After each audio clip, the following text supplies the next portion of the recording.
जय श्री कृष्ण भक्तों। आज की भागवत कथा में सूर्य द्वारा योग का वर्णन और ब्रह्मा जी द्वारा दंडी को दिया गया क्रिया के योग के बारे में जानेंगे। भक्तों, अगर आपको यह कथा पसंद आई तो अंत तक जरूर देखें और इसको फिर लाइक और सब्सक्राइब जरूर करें। सुमंत मुनि ने कहा, राजन, ऋषियों को जिस प्रकार ब्रह्मा जी ने सूर्य नारायण की आराधना के विधान का उपदेश किया था उसे मैं सुनाता हूँ। किसी समय ऋषियों ने ब्रह्मा जी से प्रार्थना की कि महाराज, सभी प्रकार की चित्त वृत्ति के निरोध रूपी योग को आपने कैवल्य पद को देने वाले कहा है, किंतु यह योग अनेक जन्मों की कठिन साधना के द्वारा प्राप्त हो सकता है, क्योंकि इंद्रियों को बलात्कृष्ट करने वाले विषय अत्यंत दुर्जय हैं। मन किसी प्रकार से स्थिर नहीं होता, राग द्वेष आदि दोष नहीं छूटते और पुरुष अल्पायु होते हैं। इसलिए योग सिद्धि का प्राप्त होना अतिशय कठिन है। अतः आप ऐसे किसी साधन का उपदेश करें जिससे बिना परिश्रम के ही विस्तार हो सके। ब्रह्मा जी ने कहा, मुनीश्वरों, यज्ञ, पूजन, नमस्कार, जप, व्रतोपवास और ब्राह्मण भोजन आदि से सूर्य नारायण की आराधना करना ही इसका मुख्य उपाय है। यह क्रिया योग है। मन, बुद्धि, कर्म, दृष्टि आदि से सूर्य नारायण की आराधना में तत्पर है।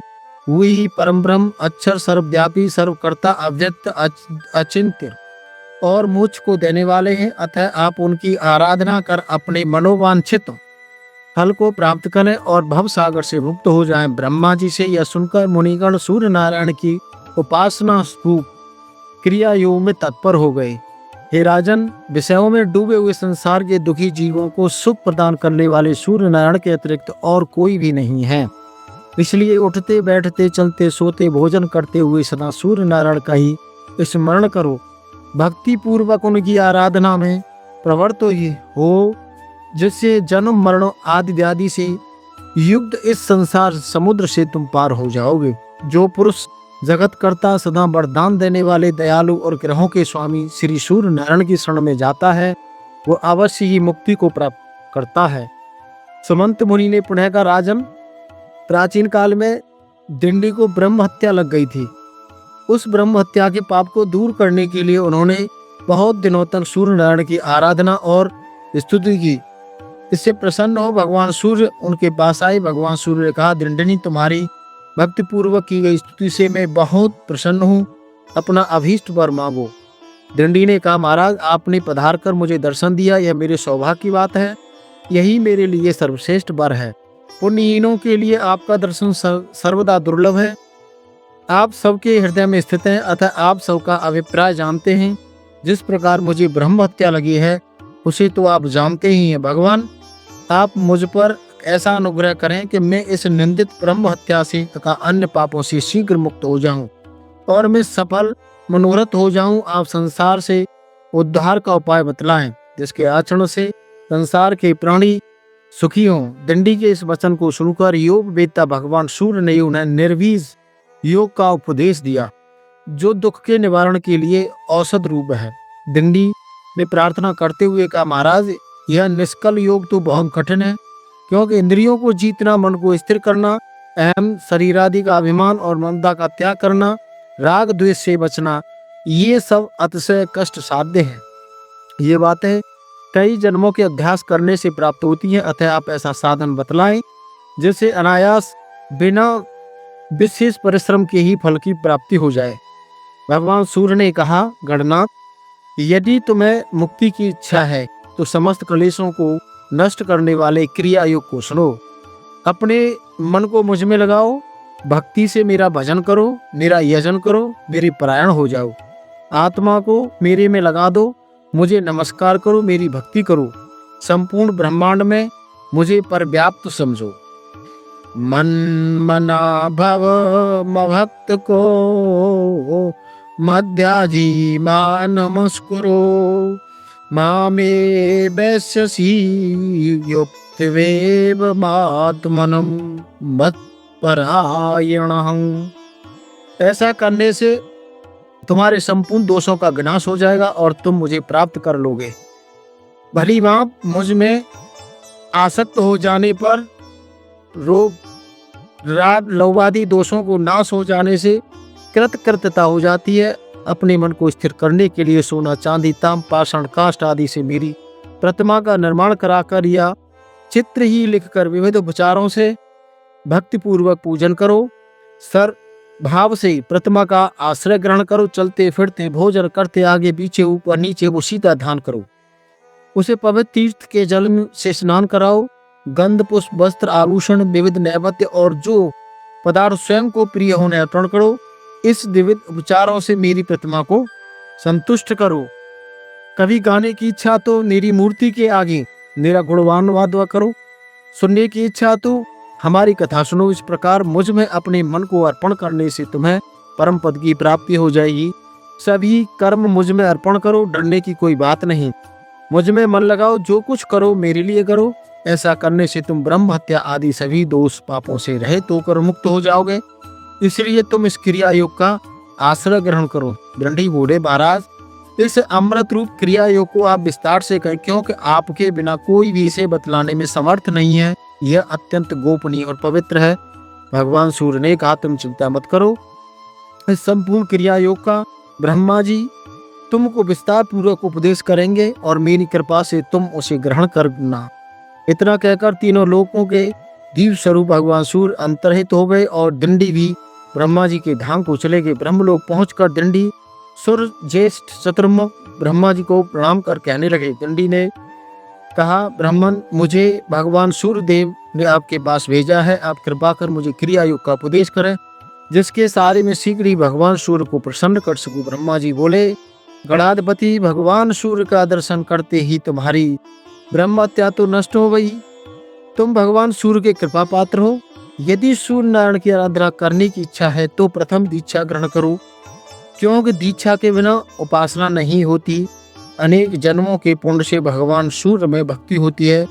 जो पुरुष भगवान सूर्य से द्वेष रखता है, ब्राह्मण तथा वेद की निंदा करता है, उसे अवश्य ही अधम पुरुष से उत्पन्न समझो। माया के प्रभाव से ही अधम पुरुषों की कुकर्म में प्रवृत्ति होती है और उनके स्वल्प शेष रहने पर सूर्य की आराधना के लिए दीक्षा की इच्छा होती है।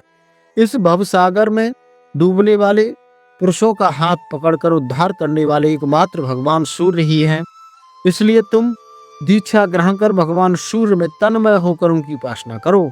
इससे शीघ्र ही भगवान सूर्य तुम पर अनुग्रह करेंगे। दिंडी ने पूछा, महाराज, दीक्षा का अधिकारी कौन पुरुष है और दीक्षा ग्रहण करने के बाद क्या करना चाहिए, कृपया इसे बताएं। ब्रह्मा जी ने कहा, दंडनी, दीक्षा ग्रहण की इच्छा वाले व्यक्ति को मन, वचन और कर्म से हिंसा नहीं करनी चाहिए। सूर्य भगवान में भक्ति करनी चाहिए। दीक्षित ब्राह्मण को सदा नमस्कार करना चाहिए। किसी से द्रोह नहीं करना चाहिए। सभी प्राणियों के सूर्य के रूप में समझना चाहिए। देव, मनुष्य, पक्षी, चींटी, वृक्ष, पाषाण आदि जगत के सभी पदार्थों और आत्मा को सूर्य से भिन्न न समझकर मन, वचन और कर्म से जीवों में पाप बुद्धि नहीं करनी चाहिए। ऐसा ही पुरुष दीक्षा का अधिकारी होता है। जो गति सूर्य नारायण की आराधना से प्राप्त होती है, वह न तो तप से मिलती है और न बहुत दक्षिणा वाले यज्ञों के करने से। सभी प्रकार से जो भगवान सूर्य का भक्त है वह धन्य है। उस सूर्य भक्त के अनेक कुलों का उद्धार हो जाता है। जो अपने हृदय प्रदेश में भगवान सूर्य की अर्चना करता है, वह निष्पाप होकर सूर्य लोक को प्राप्त करता है। सूर्य का मंदिर बनवाने वाला अपनी 7 प्यूनियों को सूर्य लोक में निवास कराता है और जितने वर्षों तक मंदिर में पूजा होती है, उतने 1000 वर्षों तक वह सूर्य लोक में आनंद का भोग करता है। निष्काम भाव से सूर्य की उपासना करने वाला व्यक्ति मुक्ति को प्राप्त करता है। जो उत्तम लेप, सुंदर पुष्प, अतिशय सुगंधित धूप प्रतिदिन सूर्य नारायण को अर्पित करता हुआ यज्ञ के फल को प्राप्त करता है। यज्ञ में बहुत सामग्रियों की अपेक्षा रहती है, इसलिए मनुष्य यज्ञ नहीं कर सकते, परंतु भक्तिपूर्वक दूरवा से भी सूर्य नारायण की पूजा करने से, यज्ञ करने से भी अधिक फल की प्राप्ति हो जाती है। बहुपकरण यज्ञ नाना संभार दिस्तरा न दंडित्र वाप्यन्ते मनुष्येर्लप संचय। भक्त्या तु पुरुषे पूजा कृता दूर्वांकुरेरपि भानोर्दत्तातिहिं फलं सर्वयज्ञेषु दुर्लभम्। दंडनी गंध पुष्प धूप वस्त्र आभूषण तथा विविध प्रकार के नैवेद्य जो भी प्राप्त हों और तुम्हें जो प्रिय हों उन्हें भक्ति पूर्वक सूर्य नारायण को निवेदित करो। तीर्थ के जल दही दूध घी शर्करा और शहद से उन्हें स्नान कराओ। गीत वाद्य नृत्य स्तुति ब्राह्मण भोजन हवन आदि से भगवान को प्रसन्न करो, किंतु सभी पूजाएं भक्ति पूर्वक होनी चाहिए। मैंने भगवान सूर्य की आराधना करने की सृष्टि की है। विष्णु उनके अनुग्रह से ही जगत का पालन करते हैं और रुद्र ने उनकी प्रसन्नता से ही संहार शक्ति प्राप्त की है। ऋषिगण भी उनके ही कृपा प्रसाद को प्राप्त कर मंत्रों का साक्षात्कार करने में समर्थ होते हैं। इसलिए तुम भी पूजन व्रत उपवास आदि से वर्ष पर्यंत भगवान सूर्य की आराधना करो, जिससे सभी कलेश दूर हो जाएंगे और तुम शांति को प्राप्त करोगे। इस प्रकार भक्तों, भविष्य पुराण की कथा में आपने आज सूर्य की महिमा तथा योग सिद्धि के बारे में जानकारी प्राप्त की। अगर आपको यह वीडियो अच्छी लगी हो तो इसे लाइक और सब्सक्राइब जरूर करें और अंत तक इसको पढ़ें। आज की कथा का विश्राम हम यहीं करते हैं। धन्यवाद।